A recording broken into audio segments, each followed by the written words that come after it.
Hello, this is the third in a series of short videos explaining how to use some of the different blend modes in Procreate. Today we're looking at the linear burn blend mode. It's not too different from multiply, which we looked at last week, in that it gives a darker colour, so it's useful for shading. It does that by decreasing the brightness of your base colour based on the value of the blend colour. By the way, value is just a fancy word for lightness. I prefer using linear burn over multiply for darkening things because I think it gives a more vibrant and clean kind of look than multiply does. So let's add some details to these flowers now. I've got a tracing guide layer over the top which I'm using, so let's just reduce the opacity on that, and we're going to add these details in above the petal. So let's add a layer above those. You can clip it if you want to go over the edges. I'm going to stick within the area, so it shouldn't matter too much. We want to change the blend mode to linear burn, and for my colour I've got the same colour as the petals underneath. Okay, so what I'm going to do is just use my guide above to add some detailing in here, and as you can see it gives a nice matching tone of a darker green. So I'm just going to go ahead, speed things up and complete the rest of these.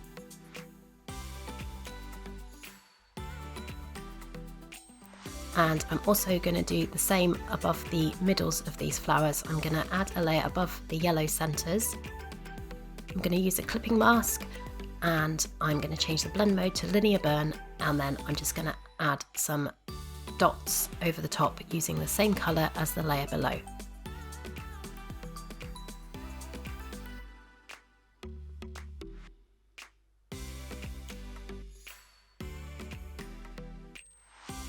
As with some of the other blend modes we looked at, one of the benefits of using a blend mode in your work is that you can easily switch out the colours and still keep them as a perfect match. You can fill both this layer and the layer above with the same colour, and the top one is always going to be those couple of steps darker. You're not going to need to go over to the colour wheel over here and choose a darker colour each time. So let's have a look at some of that. Let's grab this pink colour here. And if we fill this layer below and then alpha lock this layer above and fill this one too, we've got a nice matching darker colour above. And then that's really easy to just switch that for another colour. We can fill it with this nice blue one here.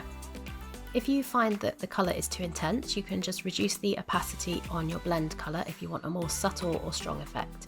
And we can do that for the yellow colours on the flowers as well. Just make sure both layers are alpha locked and then fill them with the same colour.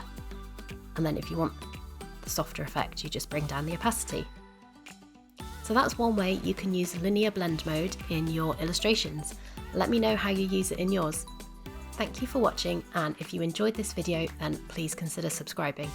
If you want to take more of my classes, you can find a link for those over on my blog, with also the link for a free Procreate stamp brush which I used to create the flowers for this pattern. All the links are in the description. Thank you for watching, have fun, stay creative, and I will see you next time.